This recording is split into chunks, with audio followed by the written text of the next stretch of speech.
Direction Venise et sa biennale d'architecture. Cette année, son directeur, le Chilien Alejandro Aravena, a voulu mettre en avant les projets de lieux de vie plutôt que les stars de la discipline.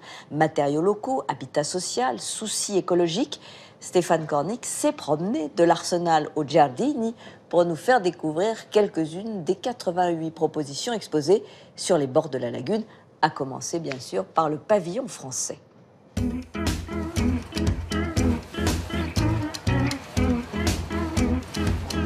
Nous sommes rendus à Venise, pas pour le Ponte Rialto ou la Piazza San Marco, mais pour un événement qui a lieu à l'Arsenal et au Giardini de la ville. Un événement qui vous concerne tous, si, c'est la Biennale d'architecture. Vous êtes tous concernés par l'architecture, vous vivez dedans, regardez autour de vous, dans la rue, il y a de l'architecture partout.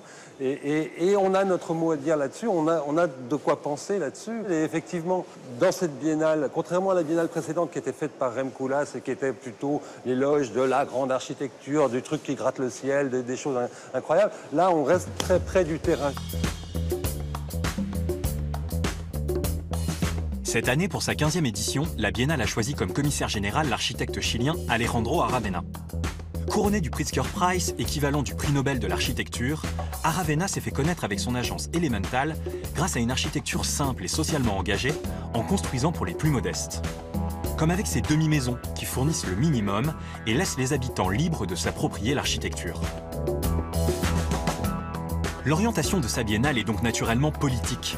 Intitulée Nouvelles du Front, elle demande aux 65 pays participants de fournir une réflexion sur un des nombreux combats de l'architecture, à commencer par celui choisi par notre pavillon national, intitulé Nouvelles richesses, et qui s'attaque à la France de l'ordinaire, la France du quotidien.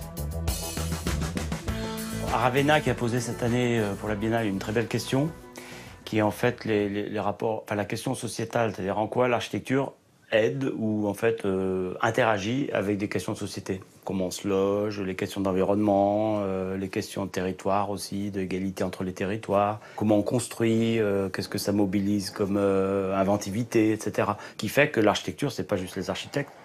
On a essayé de montrer une architecture du quotidien qui d'habitude échappe aux architectes et sont faits peut-être avec moins d'attention portée. Par exemple les entrées de ville, par exemple les hangars agricoles, par exemple certains bâtiments de tourisme.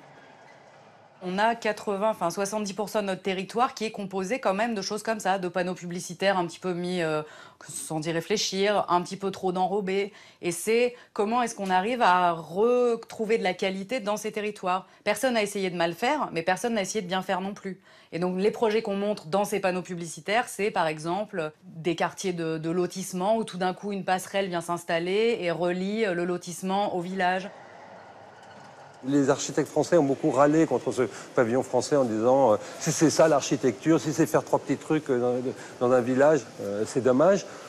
Moi, je ne suis pas d'accord. Je pense que vraiment l'architecture, ça commence au ras du pavé, ça commence dans l'entrée de ville, dans ces bourgs qui sont abandonnés, dans ces petites villes qui sont asséchées par les centres commerciaux à côté. Comment remettre de la vie là-dedans? Comment remettre de la vie là-dedans avec de l'architecture?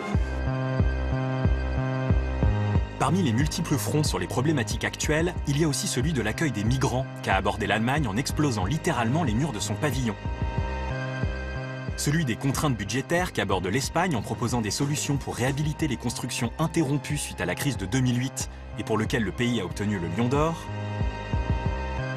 Mais aussi celui des matériaux, entre réemploi et production à moindre coût, privilégiant savoir-faire local et circuit court. En architecture, on construit avec des matériaux. Le béton, c'est pas n'importe quoi, c'est des trucs qu'il faut chauffer beaucoup pour faire du ciment. C'est très énergivore. Le plastique, n'en parlons pas. Et du coup, Aravena interroge beaucoup, via des expériences qui ont été faites par d'autres architectes, les matériaux de réemploi particulièrement. Quand le Colombien Simón Vélez imagine des constructions en bambou, le Chinois Wang Shu s'adapte avec les éléments qu'il trouve sur place. Il y a ce Chinois Wang Shu qui a eu le Pritzker Prize il y a 4-5 ans, qui avait reconstruit un très beau musée, mais il a fait pas mal de choses comme ça, mais un très beau musée, avec juste des matériaux de récupération suite à un tremblement de terre qui avait mis par terre des anciens quartiers. Donc avec des tuiles, des pierres, des machins, il arrive à faire des murs, et en plus c'est magnifique, c'est une matière vraiment très forte. Avec cette biennale, Alejandro Aravena donne des axes de réflexion. Il n'impose aucune réponse tranchée ou solution à suivre, mais propose un spectre d'initiatives adaptées et dont chaque pays, architecte ou individu peut s'inspirer.